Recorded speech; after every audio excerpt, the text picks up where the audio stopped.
Hi hello welcome to Shaily's kitchen. ఇవాళ మన recipe వచ్చేసి వెజ్ దాల్చా. చూడ్డానికి సాంబార్లా కనిపించే ఈ వెజ్ దాల్చా ఫ్లేవరే వేరు. మరి ఇది ఎలా చేసుకోవాలో చూసేద్దాం రండి. ముందుగా శనగపప్పుని ఒక హాఫ్ అన్ అవర్ నుంచి 1 అవర్ వరకు సోక్ చేసి పెట్టుకోండి. అది మీ కన్వీనియన్స్ తగ్గట్టుగా. ఆ తర్వాత నానబెట్టుకున్న శనగపప్పులోకి మునిగేంత వాటర్ యాడ్ చేసుకొని అందులోకి 2 స్పూన్ల వరకు పసుపు యాడ్ చేసుకోండి.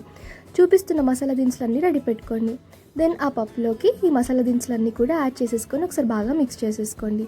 దెన్ విజిల్స్కి పెట్టేసేయండి. చింతపండుని కూడా ఈ విధంగా నానపెట్టుకోండి. దెన్ చూపిస్తున్న విధంగా సోరకాయ ముక్కల్ని కట్ చేసి పెట్టుకోండి. ఉల్లిపాయ ముక్కలు, పచ్చిమిర్చి ముక్కలు, టొమాటో ముక్కలు, ములక్కాయ ముక్కలు కూడా సిద్ధం చేసుకోండి. దీని ఒక గిన్నె తీసుకొని అందులోకి 5 పావుల వరకు ఆయిల్ యాడ్ చేసుకోండి. 1 స్పూన్ వరకు నెయ్యి యాడ్ చేసుకోండి. దెన్ హీట్ అయిన తర్వాత అందులోకి సాజీరా యాడ్ చేసుకోండి.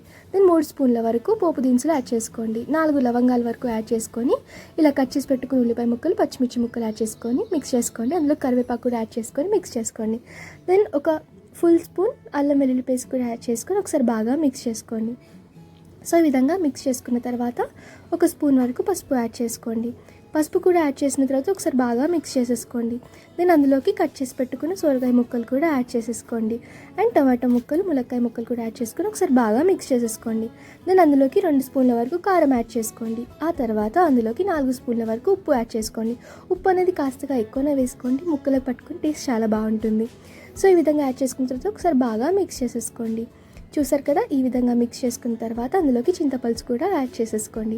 సో చింతపులుసు యాడ్ చేసుకున్న తర్వాత తగినన్ని వాటర్ కూడా యాడ్ చేసేసుకొని అందులోకి ఈ విధంగా కొత్తిమీర యాడ్ చేసేసుకొని మసిలి పెట్టేసేయండి.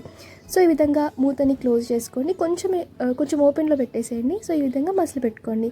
ఆలోపు మనకు పప్పు కూడా ఉడికిపోతుంది. సో పప్పు అనేది మరీ మెత్తగా కాకుండా అక్కడక్కడ పప్పు ఉండేటట్టుగా చూసుకొని అప్పుడే టేస్ట్ చాలా బాగుంటుంది. ఈ విధంగా ఈ విధంగా పప్పు ఉడికిపోయిన తర్వాత సో మనం పెట్టుకున్నాం కదా ఈ ముక్కల పులుసు అంతా కూడా ఈ విధంగా మనకు మసులుతున్నప్పుడు చూసారు కదా, ఈ విధంగా బబుల్స్ రావాలి. మనకు మసులుతున్నప్పుడు మన ఉడకపెట్టుకున్న పప్పు అంతా కూడా అందులోకి యాడ్ చేసేసుకొని ఒకసారి బాగా మిక్స్ చేసేసుకోండి. సో ఈ వెజ్ దాల్చా అనేది జలుబు, దగ్గు ఇలాంటివి ఉన్నప్పుడు తీసుకుంటే చాలా మంచిది, తొందరగా పోతుంది అండ్ టేస్టీగా కూడా ఉంటుంది.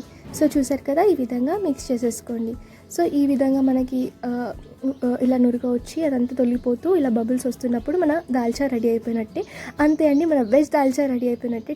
టేస్టీ దాల్చా మీరు ట్రై చేయండి, ఖచ్చితంగా నచ్చుతుంది.